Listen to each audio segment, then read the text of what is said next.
My husband publicly humiliated me in front of the family and made me look like a fool, so I broke up. I am Holly, and I met my husband Dylan about 5 years ago in the most ridiculous way possible. We were both trapped in an elevator during a library evacuation. I still remember the moment so vividly. The fire alarms had started blaring unexpectedly. I was in the middle of the third floor, arms full of books, when I joined the stampede toward the elevators. Big mistake, obviously, but I was in a rush and didn't want to take the stairs. When the elevator door slid open, there he was. Dylan, just standing there, leaning against the wall, looking like he had nowhere to be. I darted in without thinking and immediately regretted it when the doors closed and we lurched to a stop between floors. The emergency lights flickered on, and I panicked internally. I remember glancing at him and forcing a tight smile. He nodded politely, but there was a heavy, uncomfortable silence between us. I cracked some stupid joke about the library gods punishing me for hoarding too many books. He gave a soft chuckle, but it felt more polite than genuine. For the next 20 minutes, we were stuck. It was mostly quiet, broken up by my awkward attempts at conversation and his equally awkward responses. We talked about the weather, how neither of us knew if the fire was real, and shared a few nervous laughs. I found out he was 5 years older than me and worked in IT, which made me blurt out something lame about needing tech support in my life. He smiled again, but I could tell it was more out of obligation than anything else. Eventually, the fire department got the elevator moving again. I barely managed a goodbye, feeling like the biggest idiot alive, but he surprised me by asking for my number. I gave it to him mostly because I felt bad for how painfully awkward I had been. We went for coffee a few days later, and the weird thing is, it felt just as awkward as the elevator. Still, I convinced myself that the situation had been unusual, and he seemed nice enough. Somehow, that awkward coffee date turned into another and another. Before I knew it, we were dating. A year later, Dylan proposed at a tiny restaurant in the middle of a rainstorm. I was touched, even though deep down, I knew something about us still felt off. But I said yes. I wanted it to work. I wanted the elevator story to be the beginning of something magical. We got married the following spring in a simple ceremony in a botanical garden. It rained that day too, but everyone said it was good luck. At the reception, I remember looking at him during our first dance and wondering why I still felt like I was standing in that elevator, not quite knowing what to say. Fast forward 3 years into the marriage.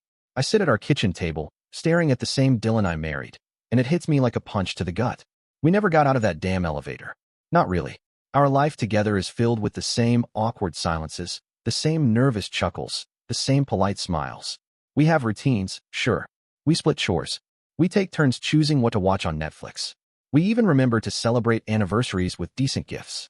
But underneath it all, there's this cavernous emptiness I can't ignore anymore. There is no real partnership between us. No spark. No deep conversations at 2 in the morning about dreams and fears. No inside jokes that make me laugh until I cry. Just two people who got trapped together and never figured out how to connect when the doors opened. When friends ask about Dylan, I smile and say things like, "He's great, really reliable," which sounds more like I am talking about a used car than a husband. I used to think love would grow over time, like some beautiful tree you just needed to water faithfully. But now I see that sometimes, no matter how much you water it, nothing really takes root. Sometimes I wonder if Dylan feels it too, the way our conversations are more transactional than affectionate. Can you pick up milk? What time is your meeting? Did you walk the dog? We are efficient, but we are not connected. And when I think back to that day in the elevator, the way I stood there fumbling for something real to say, I realize that moment never ended for us. It simply stretched into years. I do not know what comes next. Maybe nothing changes. Maybe one day it will hit him the same way it hit me. But for now, I sit at the kitchen table, watch him scrolling through his phone across from me, and think about all the ways a life can look fine on the outside while feeling hollow underneath. Growing up, I never had what you would call a tight-knit family. My parents divorced when I was young, and though neither of them ever abandoned me outright, our relationship settled into something distant and obligatory. We would exchange polite texts on holidays, maybe a call on birthdays if someone remembered early enough in the day, and that was about it. I always thought it was normal, or at least normal enough for people like us who never really had the emotional glue to hold everything together. I was used to managing things on my own, used to not expecting much, and maybe that was why the distance never hurt me the way it probably should have. Dylan's family, though, was another universe entirely. The first time I met them, I felt like I had walked straight into a live wire. His mother, a heavy-set woman with a booming voice and a laugh that sounded like a machine gun, pulled me into a bear hug so hard that I almost toppled over. His father slapped me on the back like we were old army buddies, and his siblings, he had 3 brothers and a sister, immediately launched into stories I could barely follow, stories thick with inside jokes and references to people I had never met and probably never would. I laughed when they laughed, nodded when it seemed appropriate, but the whole time I felt like a guest at a party I had accidentally crashed. They were a clan, loud and proud and utterly insular. You could tell right away that there was a clear line between us and them in their world, and I was most definitely of them. Dylan, naturally, fit right in. He was quieter than the rest, more reserved, but there was a comfort in the way he navigated the chaos, a shorthand in the way he spoke to them that I could never replicate. I tried at first. I laughed at their jokes even when I did not get them. I brought homemade cookies to family gatherings. I asked questions about family stories, hoping to find a way in, but it never really worked. No matter how hard I tried, I was always just slightly out of step, like a bad actor in a play everyone else had been rehearsing for their whole lives. It was not that they were outright hostile. They did not throw insults at me across the dinner table or refuse to acknowledge my presence. No, their mockery was more subtle than that, more corrosive. It lived in the quick smirks exchanged when I said something they thought was silly, the exaggerated patience they used when explaining a family tradition to me for the third or fourth time, the whispered comments I was never supposed to hear, but caught anyway. City girl, I heard one of Dylan's brothers mutter once when I showed up wearing a simple dress to a family barbecue. Another time, his sister laughed about how delicate I was when I excused myself early because I was feeling sick. The worst part was Dylan never seemed to notice. Or if he did, he brushed it off like it was just how families are, like it was something I should learn to roll with if I wanted to be part of the group. After a while, I stopped bringing it up. What was the point? Every time I hinted at how uncomfortable I felt, he would say something like, "They just need time," or "They are rough around the edges but they mean well," and I would let it drop because I did not want to sound like I was complaining. I was afraid of pushing him away, afraid that if I could not fit into his world, he would eventually decide I was not worth the trouble. So I did what I always did. I adapted. I smiled through family dinners where I barely spoke. I endured holidays packed into their too small living room while Dylan's brothers argued loudly about sports and his father made backhanded jokes about my cooking. I answered group texts filled with memes and inside jokes I did not understand with polite smiley faces and thumbs up. I became a background character in their noisy, overwhelming show, and most of the time I told myself it was fine. It was better than fighting. It was better than being alone. But deep down, the isolation gnawed at me. In my family, the distance was honest. We all knew we were not close, and we did not pretend otherwise.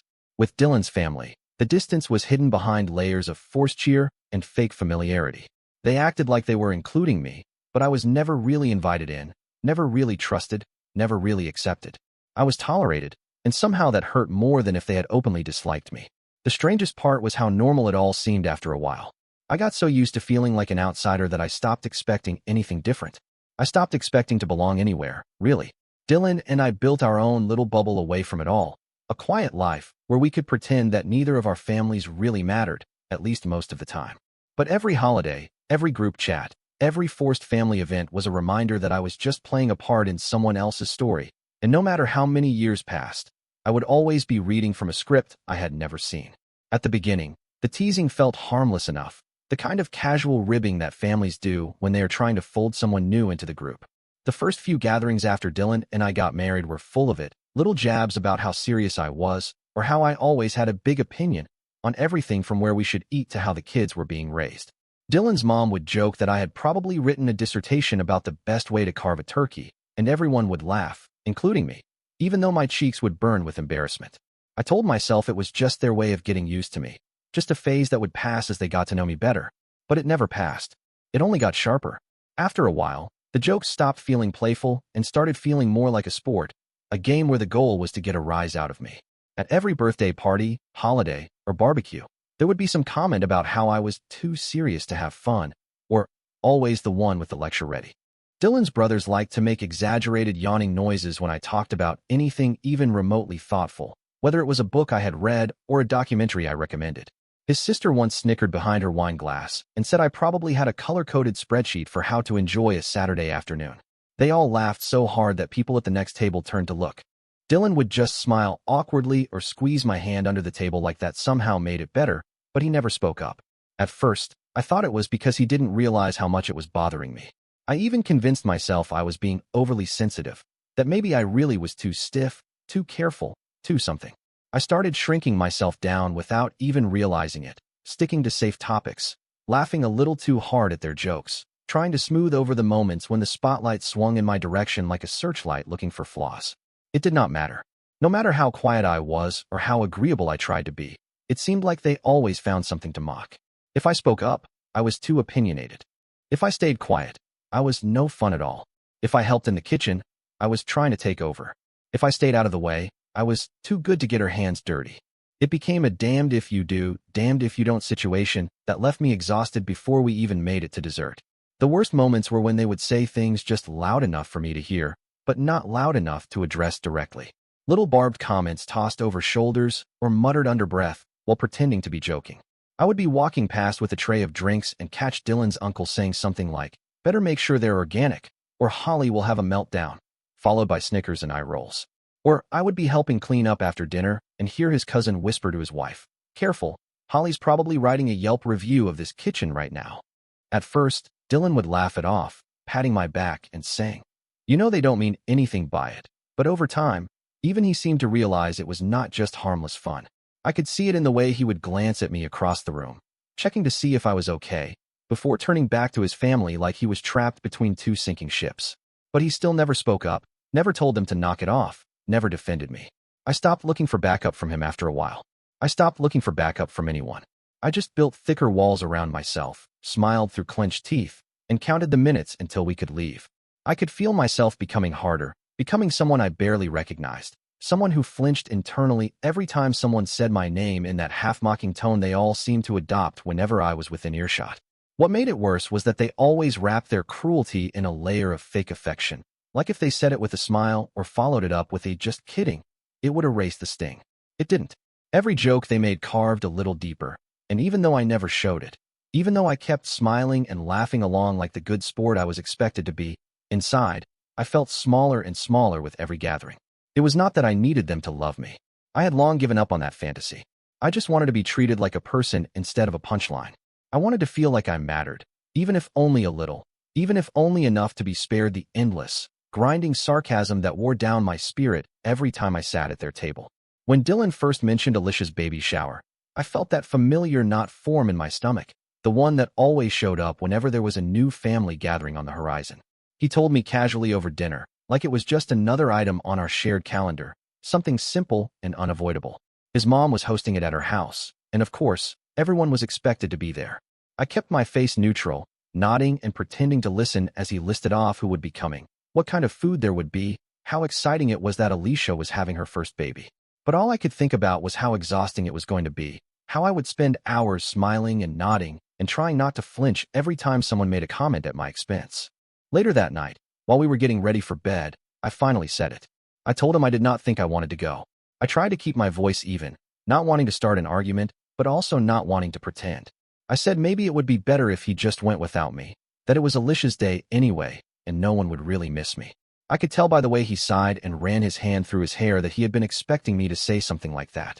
For a few seconds, he did not respond, just stood there at the edge of the bed, looking like he was weighing his words carefully. "You should come," he said finally, his voice soft but firm. "It's important." I opened my mouth to argue, but he cut me off before I could. "I know it's hard sometimes, but it would mean a lot to me if you were there." And there it was, the guilt card. I hated that it worked. I hated that the idea of disappointing him still mattered to me, even when the thought of walking into another room full of mocking smiles made my skin crawl. I agreed, because what else was I supposed to do? I spent the next few days pretending not to dread it, picking out a neutral dress that I hoped would blend into the background, and buying a gift from Alicia's registry that was nice enough to be polite, but impersonal enough not to invite conversation. A pastel yellow diaper bag with matching accessories, safe, generic, nothing that could be mistaken for trying too hard. I wrapped it carefully in tissue paper and a plain white gift bag, avoiding the loud, sparkly ones that seemed to scream for attention. The morning of the shower, I moved through the house like I was getting ready for battle.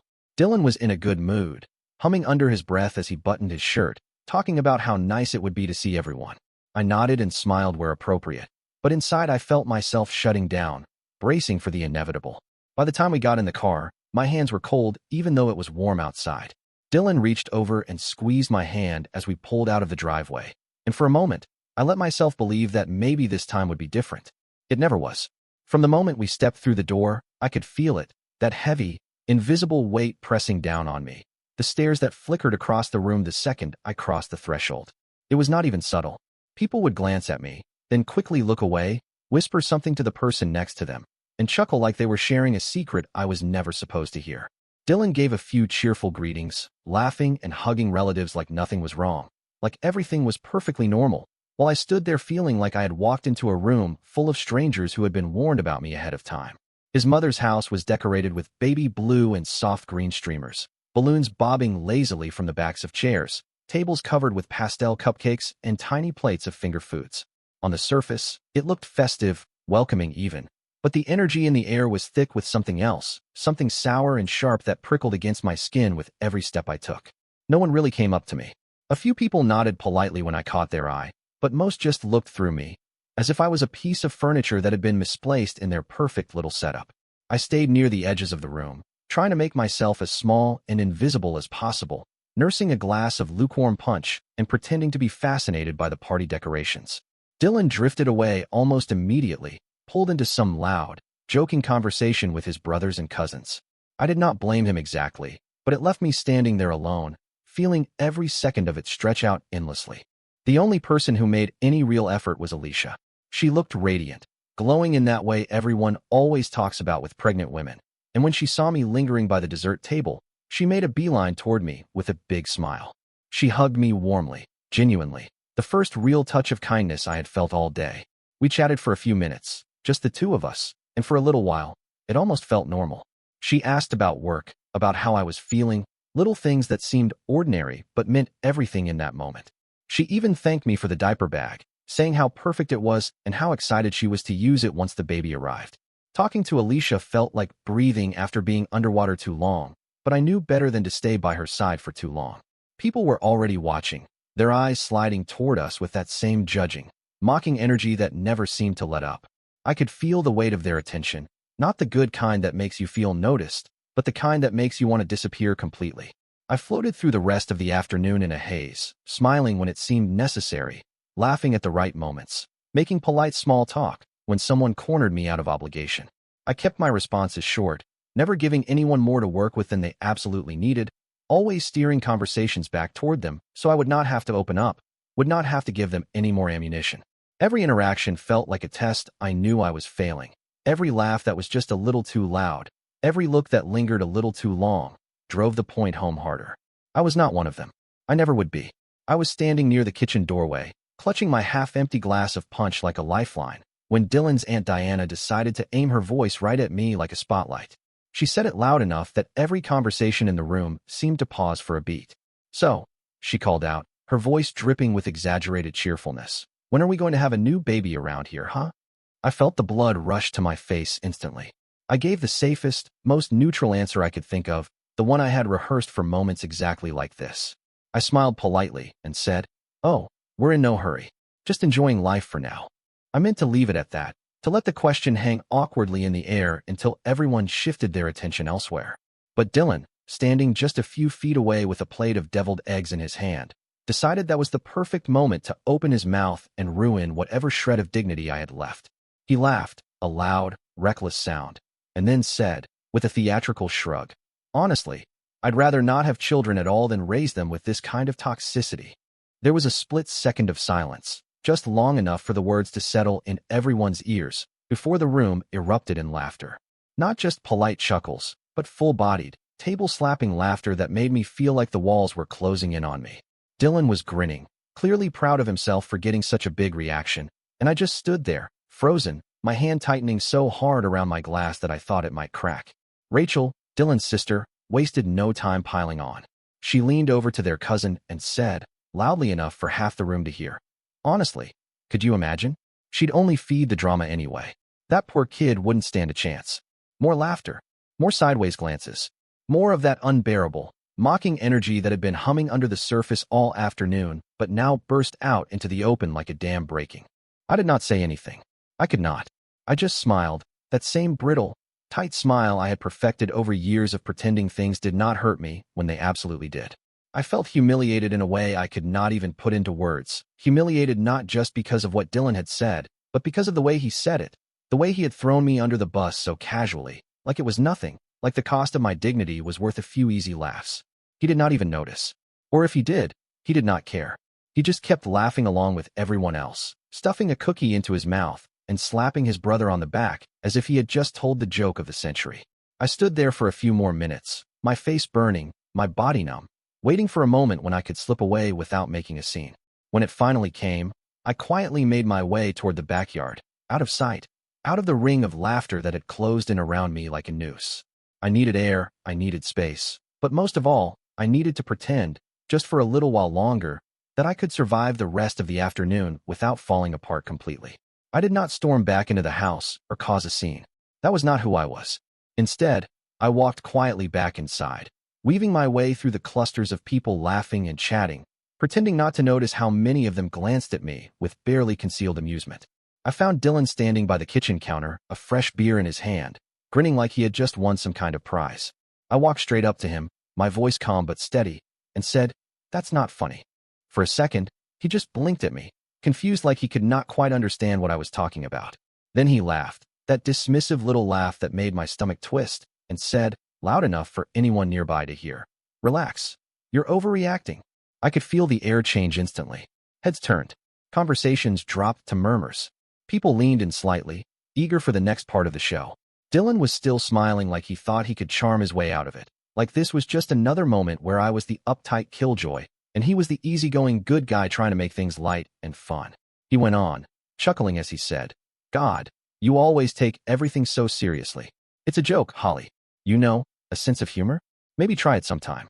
There it was, the final kick when I was already down, and it landed harder because he knew exactly what he was doing. He knew I hated being made a spectacle of, hated feeling small and ridiculous in front of people who already thought the worst of me.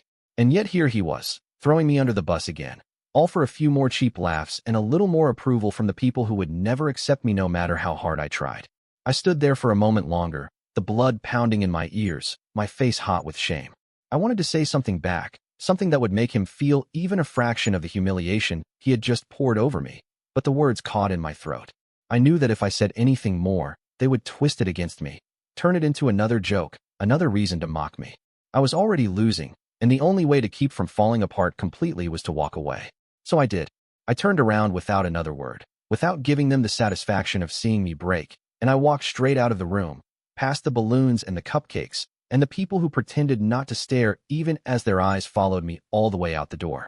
I made it to the hallway before the weight of it all started pressing down on my chest, so hard I could barely breathe. I needed to call someone, anyone who could anchor me back to myself before I completely lost it. I dug my phone out of my bag with trembling hands and scrolled through my contacts until I found the name I was looking for, my oldest friend, the one person who knew exactly how much I had been holding in for years.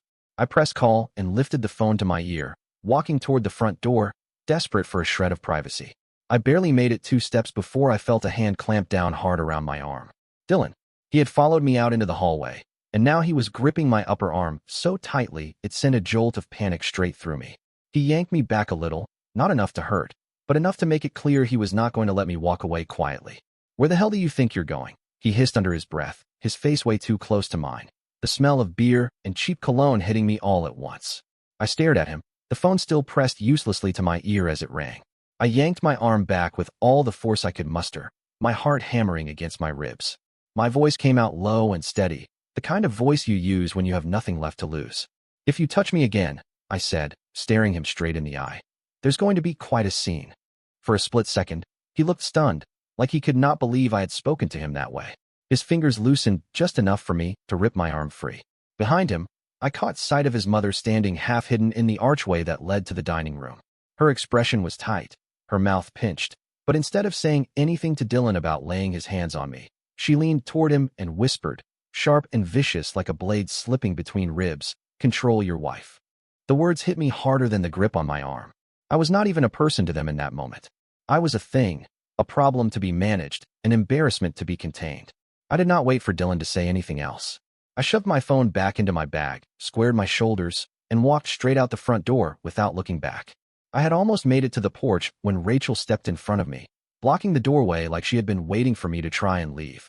She crossed her arms, tilting her head with that same fake, condescending smile she always used when she thought she was being clever. "Come on, Holly," she said, her voice syrupy and fake. "Don't make a big deal out of it."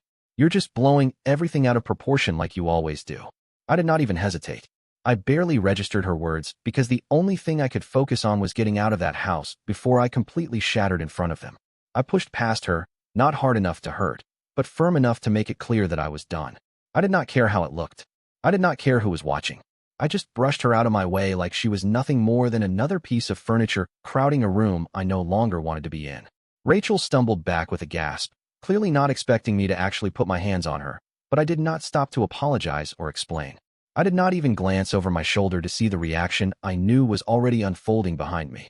I just kept walking, my heels clicking sharply against the porch steps, my chest burning with the kind of rage and humiliation I knew I would carry with me for a long, long time. I reached the driveway, head held high, and kept going without a single glance back at the house, the laughter, the whispers, the entire mess of people who had made it clear exactly where I stood in their world. I drove on autopilot, my hands gripping the steering wheel so tightly they ached, my mind spinning so fast I thought I might actually black out from the rush of it all. I did not even think about where I was going until I realized I was already halfway to Melanie's apartment. She had always told me her door was open, no matter the time, no matter the reason, and tonight I needed that offer more than ever.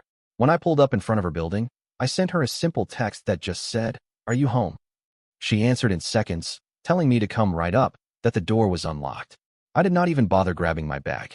I just stumbled up the stairs like someone trying to outrun a nightmare, my heart hammering so hard I could hear it in my ears. The door opened before I could knock.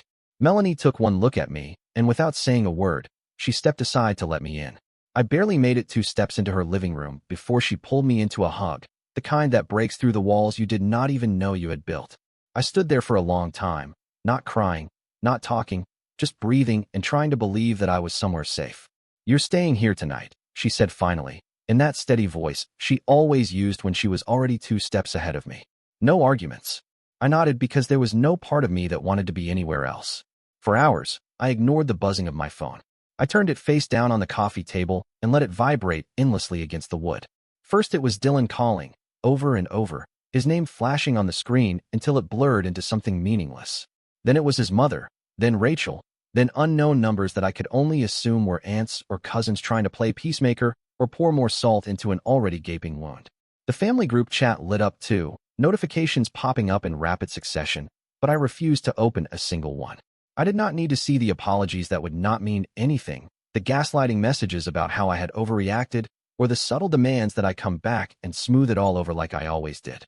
I sat curled up on Melanie's couch, wrapped in one of her oversized throw blankets, sipping the tea she made without asking, listening to her talk about anything and everything except what had happened. She knew better than to force me to rehash it before I was ready. She just kept the world moving around me, giving me a soft place to land while the one I had been clinging to crumbled without me.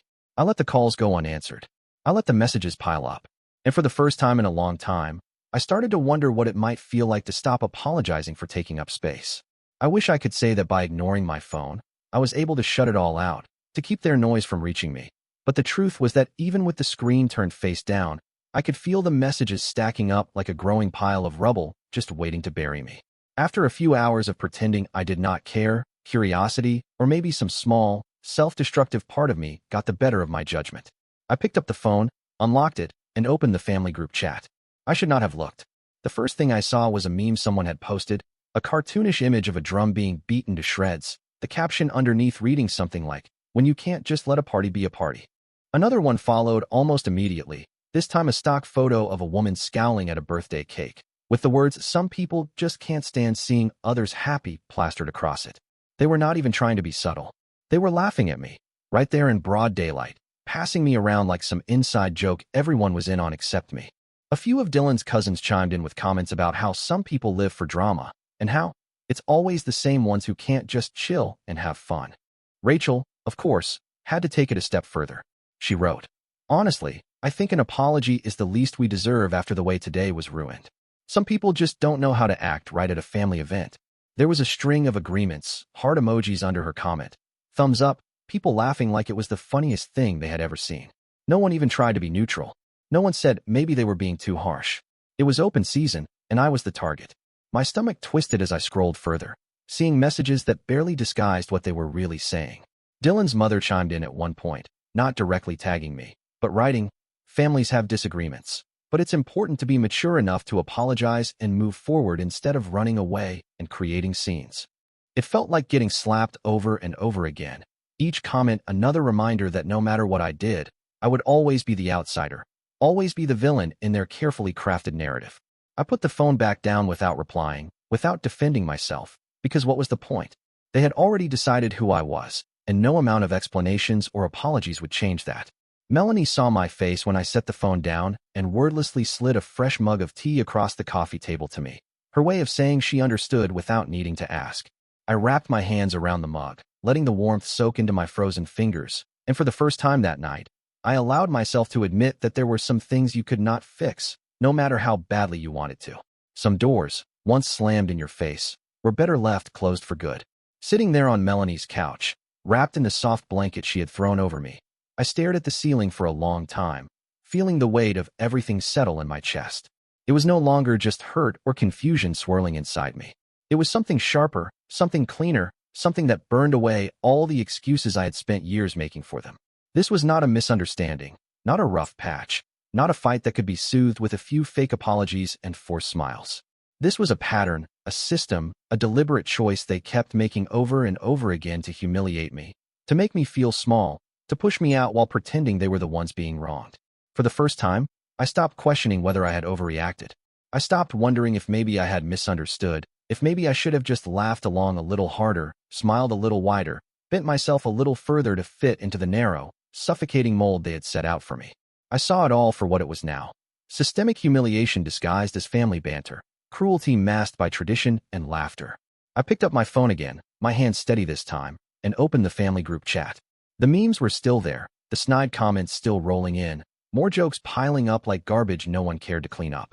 I let my fingers hover over the keyboard for a few seconds, breathing slowly in and out, feeling the final pieces of my resolve click into place. Then I typed out the words that had been sitting in the back of my mind since the moment Dylan laughed at me in front of everyone. I wrote, "I am not your clown. I won't let you treat me like this anymore." I reread it once, twice, making sure every word said exactly what I meant without apology, without softness, without leaving any room for them to twist it back on me. Then I hit send. I watched the message appear in the chat, bright and unflinching against the backdrop of their mockery, a small but undeniable reminder that I was still here, and that I was done playing the part they had written for me. It was close to midnight when I heard the knock at the door, low and insistent. Melanie looked at me from the couch, her eyebrows lifting in silent question, but I already knew who it was. I got up slowly, feeling the weight of the day settle even heavier on my shoulders, and opened the door just enough to see Dylan standing there, looking tired and disheveled, his hands stuffed deep into the pockets of his jeans. "Can we talk?" he asked, his voice low but firm, the kind of tone he used when he thought he could fix something by sheer persistence. "Come home, Holly. Let's not drag this out longer than it needs to be." I stood there in the doorway, my hand resting on the frame, feeling the cool air from outside brush against my skin. For a moment, I said nothing. I just looked at him, really looked at him, and felt nothing but an enormous, crushing certainty. It was not anger or sadness anymore. It was clarity. "No," I said finally, my voice even, without any trace of the emotion that was roaring somewhere deep beneath the surface. "I'm not coming home. Not with you. Not with them. I'm not doing this anymore." He blinked, clearly not expecting that, and tried to step closer, but I stood my ground. "You're overreacting," he said, his words tight, his jaw clenching the way it always did when he realized he was losing control of the situation. "It was just a bad day. You know how my family is. You can't just throw away everything over one bad day." I shook my head slowly. "It's not one bad day, Dylan. It's every day. It's every look, every comment, every time you stood there and let them tear me down because you were too scared to stand up to them." I felt my voice rising slightly, but I forced it back down, steady and cold. "You chose them. Over and over, you chose them. And I chose to stay and take it because I thought maybe one day you'd see it. Maybe you'd care enough to stop it." He opened his mouth to argue, but I cut him off before he could. "I'm done. I'm done tolerating your excuses. I'm done tolerating your family. And I'm done tolerating you." For a long moment, he just stood there, the weight of my words hanging between us, heavy and final. His face shifted, the stubborn anger giving way to something closer to panic, but I had nothing left to offer him.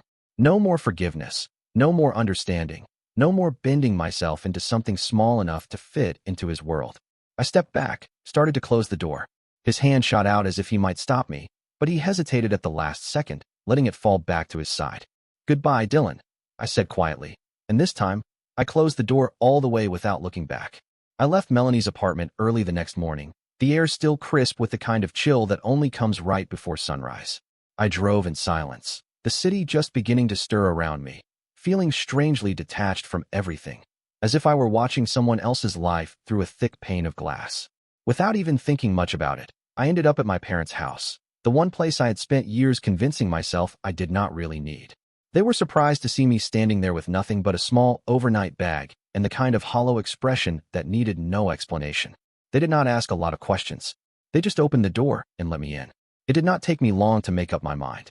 I sat on the edge of the spare bed, staring at the pale green walls, and knew there was no path back to the life I had been clinging to.